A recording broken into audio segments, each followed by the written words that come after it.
Hey guys, what's up? Welcome back. Let's do this again. I was on my way to school and I had to pull over because I started panicking. And that's because starting today, my school is allowing people to go indoors without wearing masks or any sort of facial protection. And that fucking terrifies me, and it should terrify you too, because this pandemic is not over. It is so far from over. No, it is over. The 20th, we are actually removing the mask in Spain, right? The number is very low. I think a lot of people are kind of double or triple vaccinated, or they think they are, or they're lying. I don't know. But most people didn't even catch it in my friend group. We were locked for seems unnecessary reasons. Most people don't even wear the mask outside. Hey man, this is like a cult, bro. If you're so afraid, hey man, Gucci. But I guess if you're always triggered to be like homophobic, transphobic, no wonder you're gonna be COVID phobic. I mean, you're gonna see it everywhere. It's easy for you to stay in that mindset and make the government happy. Hey man, you do you. I won't do you. My name's Mike. I'm Artistic Director at Tobacco Factory Theatres. I use he and him pronouns. I'm a white man with brown hair with grey bits in. And I'm very excited that the Family Sex Show is coming to Bristol. We have presented 2 productions by the wonderful This Egg in the past. They brought Me and My Bee and Dressed, and both pieces were completely original. Very moving in different ways. They make such powerful work that really connects and inspires audiences. And we're delighted that the Family Sex Show will be on in May. I'm going to hand over to Josie, the artistic director of This Egg, to say a little more. Hello, my name's Josie. I use she, her pronouns. I'm a white woman with dyed red hair, which is half up, half down today. I'm wearing gold hoop earrings, which are not real because I do not have my ears pierced. I run This Egg, and I have been making and producing the Family Sex Show along with lots of other people over the last few years. If you're watching this video, then you might already have, or you might be thinking about buying some tickets to the show, or you might just be wondering why we thought making it was a good idea. Great question. We wanted to make something that came at the topic of relationships and sex in a light way, in a way that would open conversations, in a way that would encourage people to ask questions, and to allow for that space of vulnerability and not knowing and making mistakes. We hope that the show kind of adds to the more creative or alternative relationships and sex education that is out there at the moment in all different forms.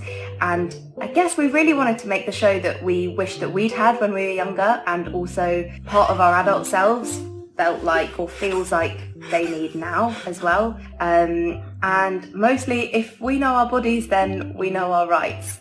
Hello, my name is Ailey. I'm Programming and Engagement Manager at Tobacco Factory Theatres.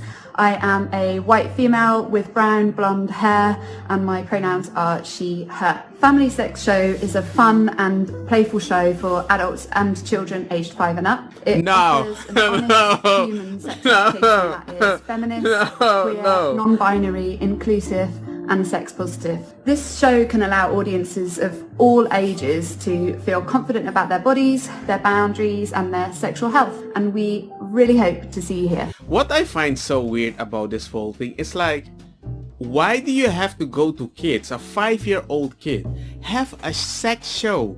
You can define it in 1,000 of ways. You can define it as a Pokemon or any interesting thing that you can do.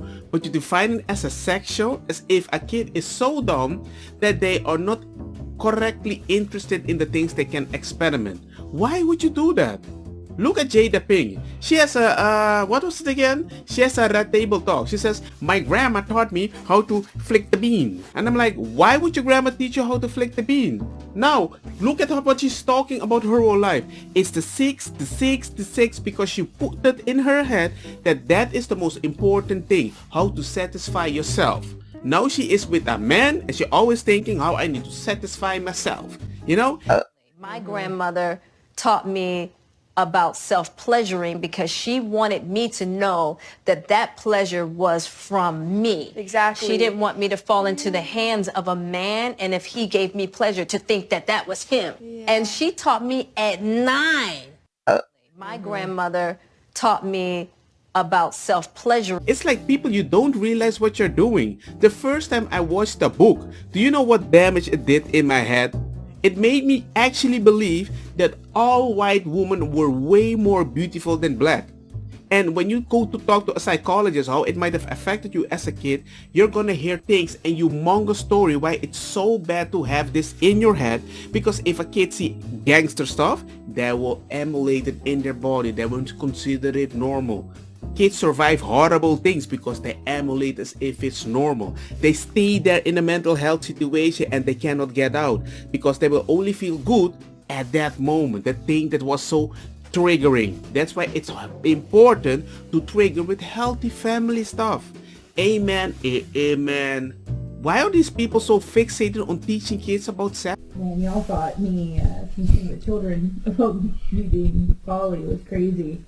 But not only that, but they also know that I'm gender fluid. At one point last year, I had explained to them that I was not Miss Lois or Mr. Lois. It's just Lois because I'm not a boy or a girl. Oh, that's confusing. And this was all well and good until October, when I also explained to them that I'm pagan, so I am also a witch.